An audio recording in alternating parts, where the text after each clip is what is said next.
My friends come first. You're optional. Deal with it, my girlfriend said when she ditched our anniversary for her friend group. I quietly packed my things and left. She called me controlling, then brought them to confront me. Their public meltdown exposed everything they'd been hiding. Hey, Reddit! My girlfriend chose her friend group over me at every turn, so I finally said, nah, I'm done, packed up, and walked away. But her little core wasn't finished. Before we get to that, let me start from the beginning. I'm 27 and just ended a 2-year relationship because apparently I was dating 5 people, not one.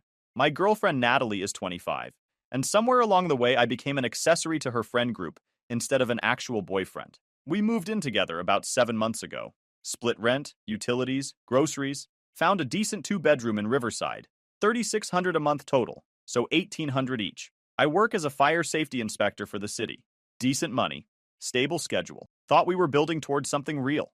Marriage eventually, maybe kids. Turns out I was reading a completely different book. Natalie works as a graphic designer for some startup downtown. Makes about the same as me. We split everything 50-50. Would have been simple if the core hadn't been involved in every decision. The core, Brittany, Brandon, Ivy, and Cole. They call themselves that without any irony. Started in college, became permanent identity, been inseparable for 7 years. They run their friendship like a small business.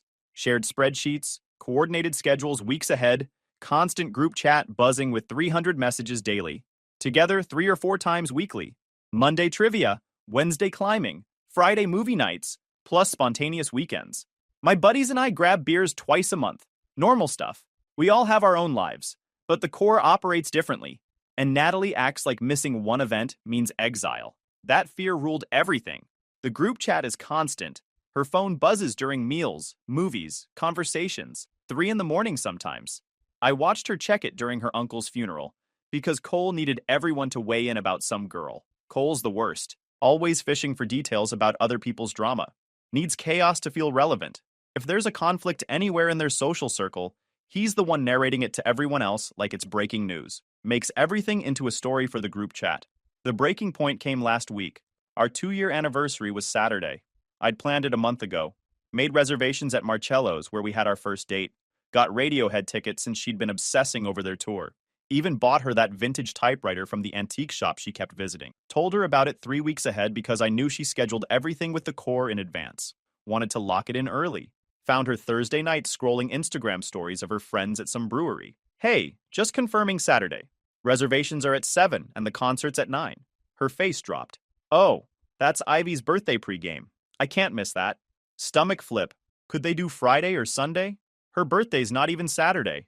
And we planned this 3 weeks ago. Head shaking. Saturday's the only night everyone can make it work together. Brandon's got his exam Sunday. Brittany's been working doubles and needs this. Cole just broke up with that girl and he's a mess. We haven't had all 5 of us together for a proper full night hang in almost a month. But it's our anniversary. Once a year. You can see them any other time. That's when everything shifted. She sat back, crossed her arms. Love can wait. Friendship can't. They were here before you, and they'll be here after. I stared. Not if something happens or God forbid, just casual after. Like our breakup was already scheduled between Brittany's birthday and their summer beach trip. This wasn't the first time. My sister's wedding 2 months ago. Destination wedding in Santa Barbara. I was a groomsman. Natalie was my +1, but the core got festival tickets same weekend. She went Thursday through Sunday, sent me photos of them covered in body paint, showed up looking destroyed, stayed 90 minutes before leaving. My sister asked what was going on, said Natalie seemed miserable to be there. When my dad had his heart procedure and was hospitalized overnight, Natalie couldn't visit. Weekly movie night. They were watching the extended Lord of the Rings trilogy. She said she couldn't let the group down, that my dad was stable anyway. My dad, who'd always treated her like family, was recovering from cardiac ablation, and movie night took priority. But she expects me to drop everything for her. 3 months ago, she called at 1:30 in the morning to pick her up from some club downtown. Cole was too wasted to drive. Got there, and she barely acknowledged me. 20-minute ride home listening to recap of bar drama. Last week, I overheard her on the phone with Ivy. Apparently, I'm going through some controlling phase. Like I'm the problem for wanting basic priority. I've tried talking to her about balance dozens of times. She promises to do better, then immediately makes plans that exclude me. When I point it out, she says I'm isolating her. Right now, I'm in a coffee shop 4 blocks from our apartment. Been looking at rentals. Found a 1-bedroom 15 minutes away. Application is in my drafts. I love her, or thought I did, but I can't keep coming last. My buddy Owen thinks I should give her an ultimatum, but I'm exhausted from begging someone to prioritize me. Submitted that application 15 minutes after leaving the coffee shop. Got approval 2 days later. Spent the next 10 days moving out whenever Natalie was gone. Every night. Tuesday dinner with Brittany. Wednesday climbing. Thursday some rooftop bar Cole wanted to try. Friday movie night. Saturday brunch and shopping. Made it easy to pack without drama. Started small. Clothes, books, supplies. Things she wouldn't notice immediately. Natalie's naturally messy. Leaves her stuff everywhere. Barely looks at what's mine versus hers. Plus, she never goes in my closet or checks my side of things. By day 6, I'd moved about half my belongings. My new place was taking shape while our apartment just looked slightly less cluttered, which honestly, she probably appreciated. Friday night around 1, I was packing a few more boxes when I heard her key. She'd texted an hour earlier they were wrapping up. Her footsteps stopped in the living room. "Where's all your stuff? Where are you?" Voice getting higher with each room. Kitchen, bathroom, office, found me in the bedroom. She stood scanning. My closet mostly empty, nightstand cleared, gaming setup gone. "Are you moving out?" Handed her the letter I'd written. 2 pages. Said I needed someone who actually wanted to prioritize our relationship, that I couldn't keep feeling like an afterthought, that I'd spent 2 years hoping she'd figure out what I needed, but it was clear she couldn't or wouldn't. She read it once fast, then slower. When she looked up, her expression had changed. "You're seriously leaving me because I have friends? Because I won't abandon everyone? Not about having friends." Then what? She waved the letter. "This reads like you want me to choose. I want you to care about me too. Want to feel like I matter." Stared at me like I was insane. "Of course you matter. But I can't ditch everyone every time you want attention." That word. Attention. Like wanting our anniversary together was me being needy. I asked for one evening. Our anniversary. That I planned 3 weeks ago. And I explained why that night mattered. More important than us. She threw her hands up. "This is ridiculous. You're throwing away 2 years because you can't handle me having a life. You knew who I was." I looked at her and realized she genuinely believed this. In her mind, I was the problem. "Thought I knew who you were. Thought you wanted to build something with me." "I do. Just not if it means cutting everyone off." "Nobody's asking you to cut them off. Just make space for me too." Already shaking her head. We circled like that for 20 minutes. Same arguments. She saw me as controlling. I saw it as basic needs. No middle ground. Finally held up my hands. "I'm done." "Done arguing or done with us?" "Both." That seemed to hit different. Her posture changed. Then she started following me around listing memories, but every memory involved her friends. "Remember that concert where we ran into Brittany and Brandon? That dinner we cooked for the whole core?" Like she couldn't recall experiences that were just us. Told her I'd get the rest this weekend while she was at Ivy's pool party. Left my key on the counter and walked out. Saturday morning, I'm unpacking when my phone explodes. Natalie calling back to back. When I don't answer, texts start. Long paragraphs about talking like adults. How I'm being immature. How relationships need communication. Ignored it all. Figured she'd move on. Wrong. By noon, the core started messaging individually. Brittany sent a massive text about how devastated Natalie is. How I'm breaking up the family. Used therapy speak about boundaries and emotional labor. Said I needed to unpack my need for priority. That wanting to center myself in her life was toxic masculinity. Brittany's had 3 relationships crash and burn in the past 4 years. And now she talks like every man is a case study. Cole called me selfish for ghosting instead of working things out. Brandon tried the reasonable approach, said we should all meet and discuss properly. Even Ivy, who I'd spoken to maybe 8 times total, sent me a voice message. Didn't say much, just sighed a lot and said, "Energy doesn't lie, and I'm sending light." Messages got aggressive. "You're going to regret this. Natalie deserves better." Real mature. By Sunday, they'd moved to calling me emotionally abusive for abandoning her without warning, despite the detailed letter. Monday evening, I got home around 7, parked and walked to my building entrance. That's when I saw them. All 5 standing outside like an intervention squad. Natalie front and center, the others lined up behind. She started talking before I reached the door. "Loud enough for the whole block. We need to settle this now. You don't get to disappear. We're all adults here. There's nothing to settle. Made my decision, explained my reasons. I'm leaving." Reached for the door. Natalie's voice stopped me. Shaky but loud. "You can't just walk away from 2 years like it meant nothing. That's not fair." Turned back. Fair was our anniversary. Fair was my sister's wedding. Fair was my dad in the hospital. I chose me. That's what's unfair to you. Brandon stepped forward. "Dude, you're being selfish. Know how much you're hurting her? Hurting all of us?" I looked at him. What exactly did I do to hurt people I barely know? Apparently, dating Natalie made me part of their family system. Leaving her was abandoning all of them. Most codependent thing I'd ever heard. It was surreal. Brittany was talking about safe spaces and healthy communication. Brandon kept trying to mediate. Ivy was on her phone, probably texting in the group chat. Cole was fishing for details, asking leading questions, clearly loving the drama, and Natalie just stood there nodding like this ambush was normal. You have 30 seconds to leave before I call security. They didn't move. Walked inside and called security exactly like I said. Security came out, asked them to leave. They argued but eventually backed off. Not before Natalie shouted this wasn't over. That was a month ago. Calls and texts finally stopped after 2 weeks. Still get occasional messages from random numbers. But they haven't shown up again. Management knows to watch for them. Don't regret leaving for a second. But I'm shocked by how aggressive it got. In the weeks after that building confrontation, things got coordinated. Owen works at the same gym as Brandon.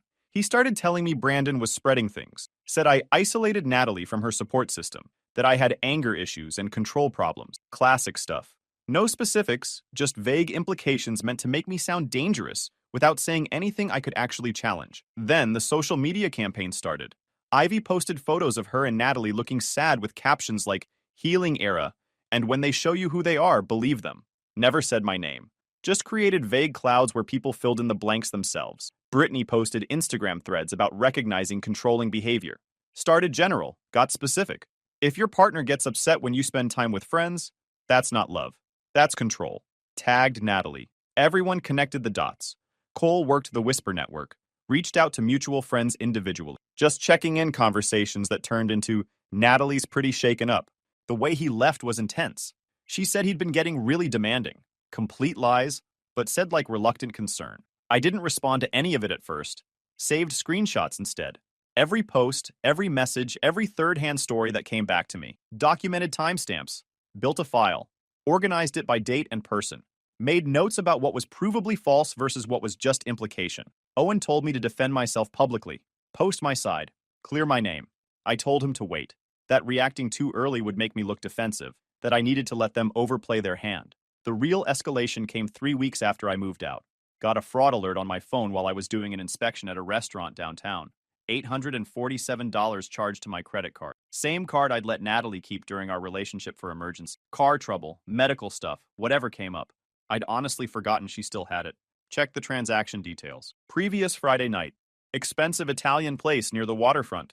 Right when the Corps had posted about their Support Natalie dinner. All 5 of them at some trendy spot with exposed brick and $30 pasta. Called the restaurant from the parking lot. Asked to speak to a manager. Explained I was disputing a charge from Friday. Manager pulled up the transaction. Said yes. Party of 5.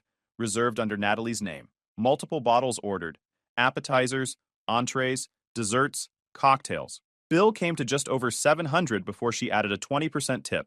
Brought it to $847 total. When the bill came, Natalie handed over my card. Signed the receipt.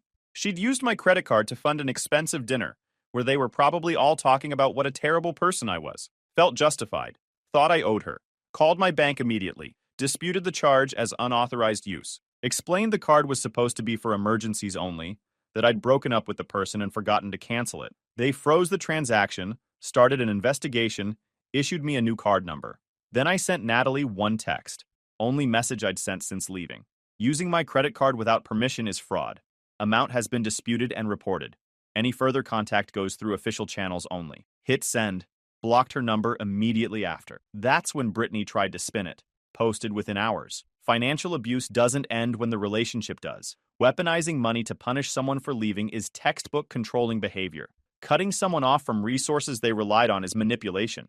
The comments ate it up. People I didn't even know calling me manipulative, saying I was proving I'd been controlling all along, saying this was why Natalie needed her friends.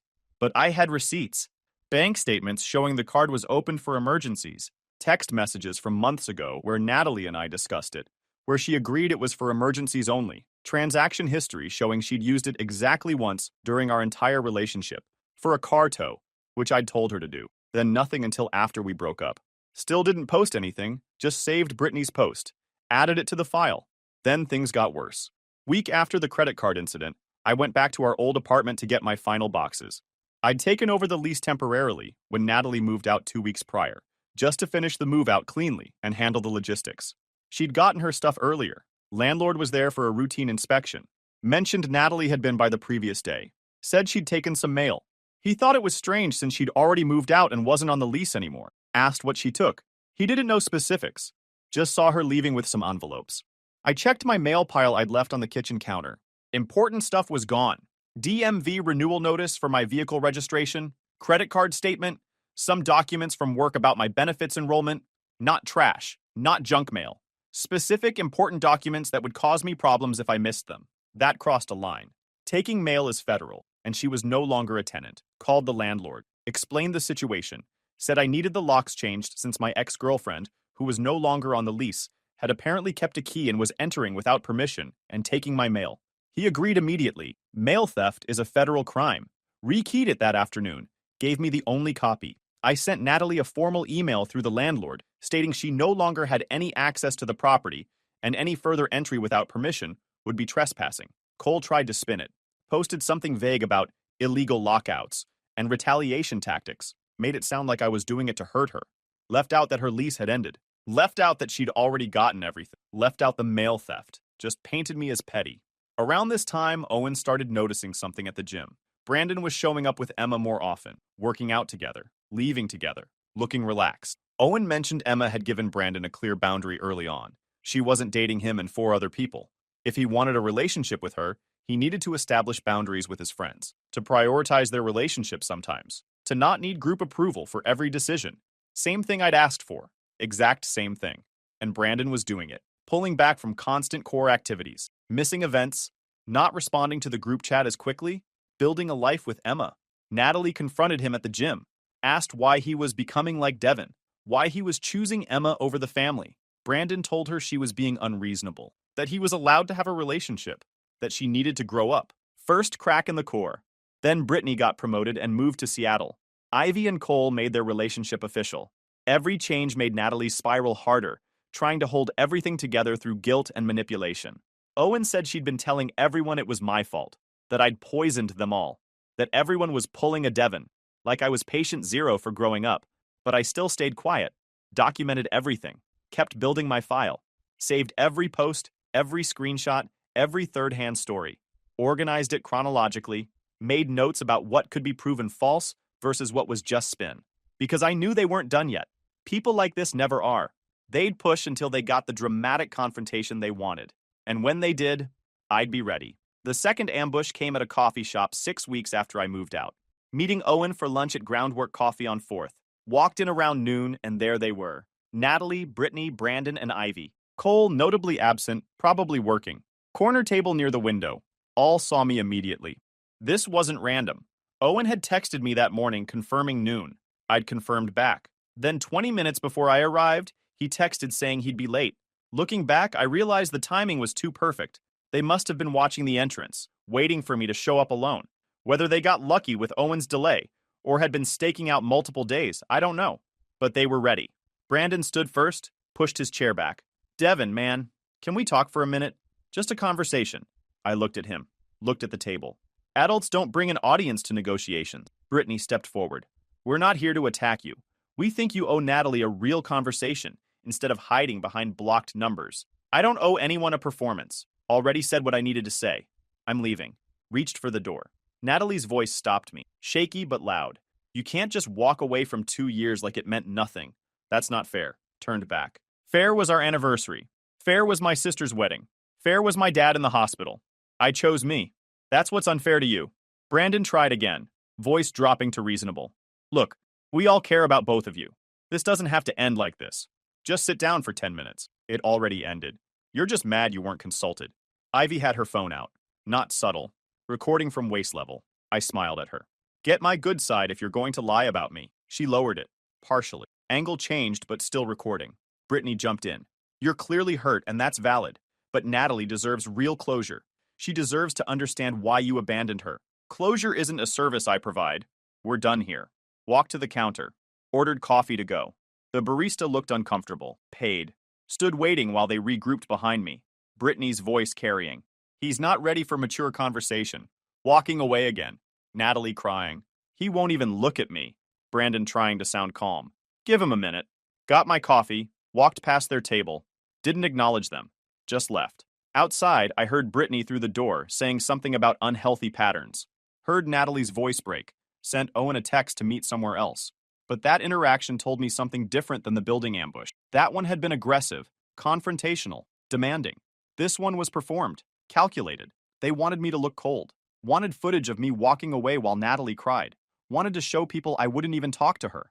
The escalation was strategic now, not just emotional. Week later, Ivy posted a 15-second clip to her story, carefully edited. Just me saying I don't owe anyone a performance, and walking away while Natalie cried in the background. Caption: when someone shows you who they are, believe them. Comments calling me cold and heartless. But she'd cut everything. The ambush, the forced confrontation, the context. I screenshotted it before it disappeared, added it to my file. Then something unexpected happened. Got a DM from someone I didn't know. Profile said Jeremy Martinez. Mutual friends with Brittany. Message said, Brittany's ex. Heard you're dealing with the core's garbage. I've got stuff you might want to see. I was skeptical but curious. Asked what kind of stuff. He sent screenshots. Group chat between Brittany, Ivy, and Natalie from before the coffee shop. Planning it. Brittany: we need to corner him somewhere public so he can't just disappear. Coffee shop near his work would be perfect. If we can catch him when he's meeting Owen, even better. Ivy: I'll record the whole thing. Get his reaction when Natalie tries to talk to him. People need to see how cold he is. Natalie: what if he just leaves? Brittany: then we have that on camera too. Either way, we win. Another screenshot. Conversation between Brittany and Natalie about the credit card. Brittany: he won't notice. Use it for the dinner. Consider it what he owes you for emotional damages. Natalie: are you sure? Feels wrong. Brittany: he abandoned you. He doesn't get to play victim. Use the card. Then voice note transcripts. Brittany talking to Natalie, coaching her through responses, giving her literal lines for arguments with me. Brittany's voice in transcript. You need to control the narrative before he does. Post about healing. Let people read between the lines. Don't give him space to defend himself. Jeremy's next message. She did the same to me 2 years ago. Told everyone I was controlling when I asked her to stop prioritizing the group. Tried to destroy my reputation. I saved everything because I knew she'd do it again. I thanked him. Asked why he was helping. His response: because Cole's been DMing people saying you threatened Natalie. That's dangerous. Someone needs to stop them. Also, I'm petty, and watching Brittany face consequences would be satisfying. Fair enough. He sent one more thing. Screenshot from months ago.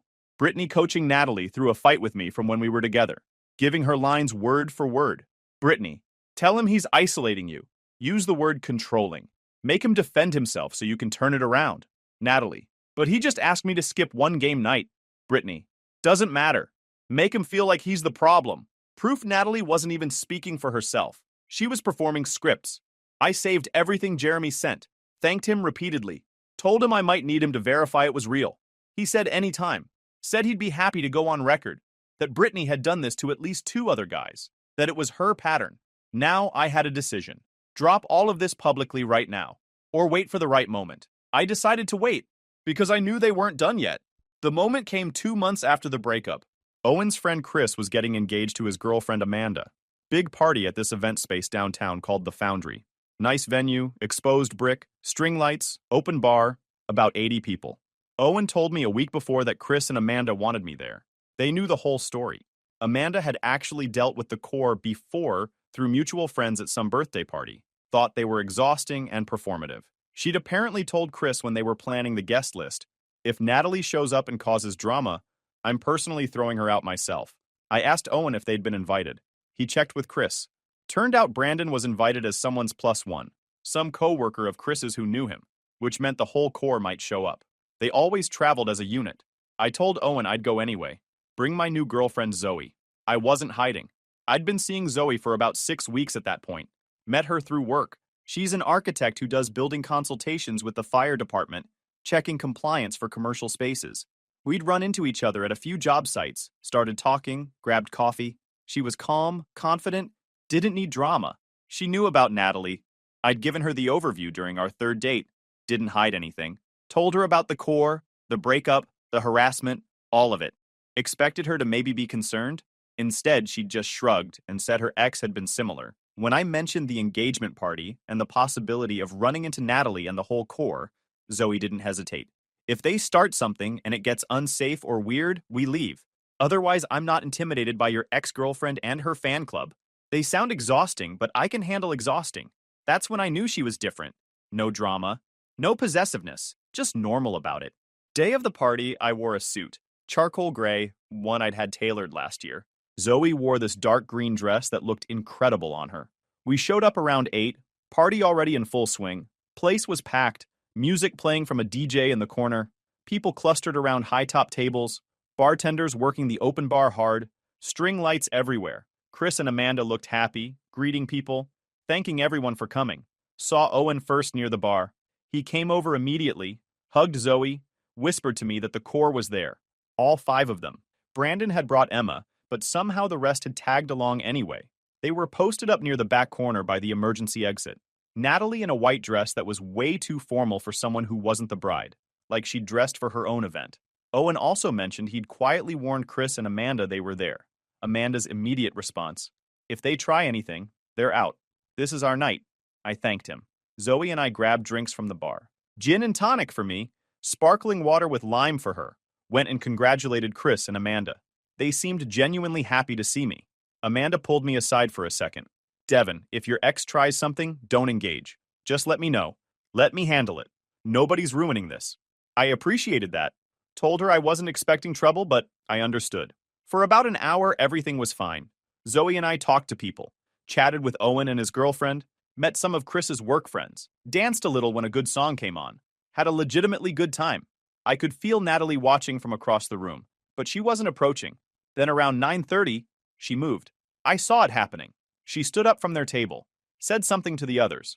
They all stood too. Brittany and Ivy pulled out their phones. Cole was already recording. Brandon looked uncomfortable but followed. Emma stayed at the table. They walked over as a unit. Natalie's voice cut through the music. "Devin, we need to talk. Right now. In front of everyone." Several heads turned. I looked up at her. Took a sip of my drink. "No, we don't. You owe me an explanation. You don't get to just leave and move on and act like I'm nothing." I already chose. That's why I'm smiling. Her eyes went to Zoe. "So you moved on that fast? 2 years meant nothing?" Zoe didn't even blink. Just looked at Natalie calmly. "This isn't a conversation. It's a performance." Natalie's face flushed. "You don't even know what happened. You don't know what he's capable of." Zoe took a sip of her drink. "You're right. I don't know your version. And I don't need to. Because he's here with me. And you're here with an audience." Brittany stepped in. Phone up. Recording. Natalie deserves closure. She deserves to understand why Devin abandoned her. I stood up. Truth doesn't need a ring light. Then looked at Natalie. "You want to tell everyone what happened? Tell them about our anniversary, my sister's wedding, my dad's hospital visit. Tell them about using my credit card. Tell them how your friends coached you with literal scripts." Her face changed. Panic flickered. "How did you—" Cole stepped forward, going live on Instagram. Voice loud. "Yo, this is crazy. Devin's here with some new girl and Natalie's finally confronting him. This is what accountability looks like." An older guy nearby spoke up. "Are you seriously live streaming at someone's engagement party? Put your phone away." Cole kept filming. "Public space. First Amendment." Venue staff stepped closer. "This is private property. You can leave or you can be removed." I looked at Cole. Bro's treating this like content. That's the whole diagnosis. That's when Amanda arrived. Chris behind her. Her face was set. "What's going on over here?" Natalie turned to her. Desperate. He needs to explain himself. He can't just be here with someone new like nothing happened. Amanda looked at me. "Devin, you good?" "I'm fine." "They're the problem." Natalie's voice rising. Shrill. "No, you don't get to stay comfortable while I'm forced to see you moved on. You don't get to be happy." Amanda's expression went ice cold. "Actually, he does. This is my engagement party. And you're leaving. All of you. Right now." Brittany stepped in. Still filming. "We're friends of Brandon's. We were invited." Amanda looked at Brandon. "You brought them?" Brandon stepped back from the group. "I brought Emma. They just tagged along. I didn't know they were going to—" Amanda's jaw set. "Then they can leave with you. Out!" Chris was backing her up. Venue staff and security moved closer. That's when Brittany screwed up. Said it directly to camera. "This is what it looks like when someone gets protected after being emotionally abusive. This is male privilege in action." Amanda pointed at the phone. "Put that away now, or security takes it." An older woman nearby spoke up. "This is embarrassing. Leave these people alone." Security started escorting them toward the exit. Cole's livestream cutting out. Natalie tried one last time. Looked right at me. Loud enough for everyone. You're not allowed to move on before I feel better. The room went quiet. Then someone snorted.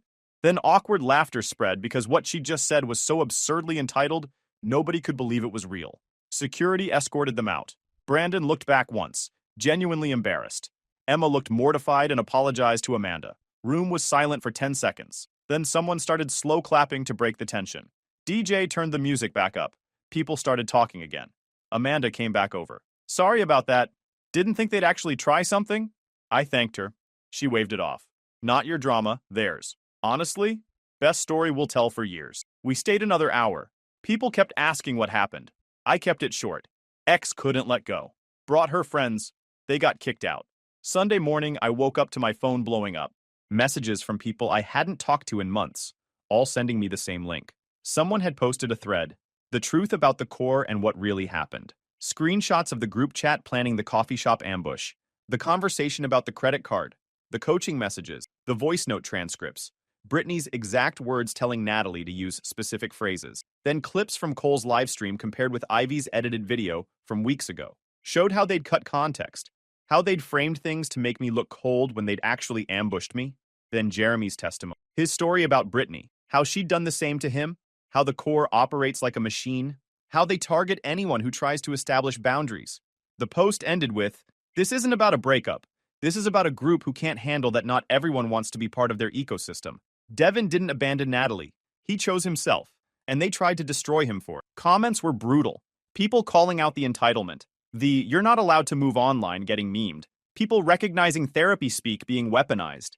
People pointing out bringing 5 people with cameras to someone's engagement party was unhinged. Owen called. "You see this?" "Yeah. I didn't post it." "I know. Jeremy did." Said watching Cole livestream pushed him over. Zoe called next. "You okay?" "I'm fine.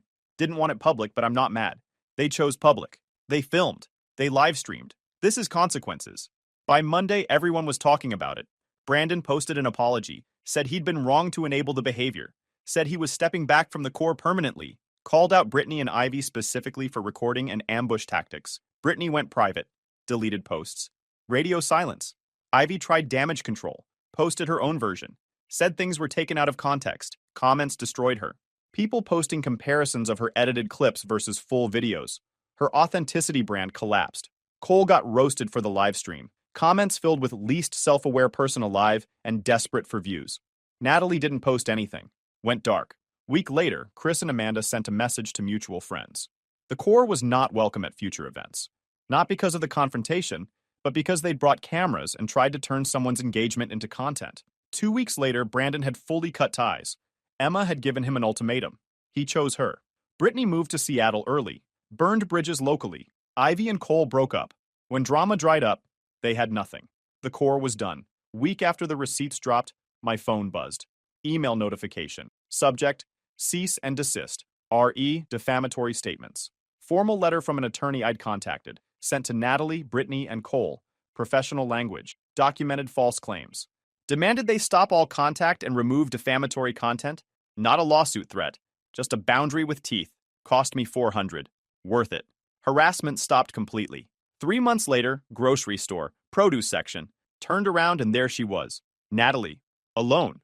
Looking tired. We made eye contact. She walked over. "Can we talk? Just for a minute? Make it quick. I just wanted to say I get it now. What you were asking for.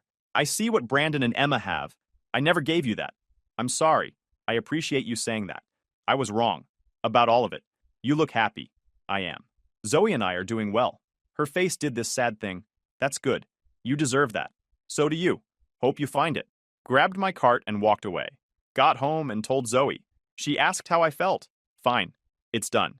And it was. Natalie had apologized because she genuinely realized she was wrong. The core falling apart forced her to look at her behavior. But it was too late. 6 months later, heard Natalie was dating someone new. Making real effort to balance things. Good for her. Brittany stayed in Seattle. Ivy rebuilt slowly. Dropped the performative stuff. Cole kept chasing drama, but people stopped engaging. Brandon and Emma got engaged. Small ceremony. Owen said it was peaceful. As for me and Zoe, we're solid. Got a dog. Planning Japan. Living like adults who chose each other on purpose. Sometimes I think about those 2 years. Then I remember being told love can wait. My sister's wedding.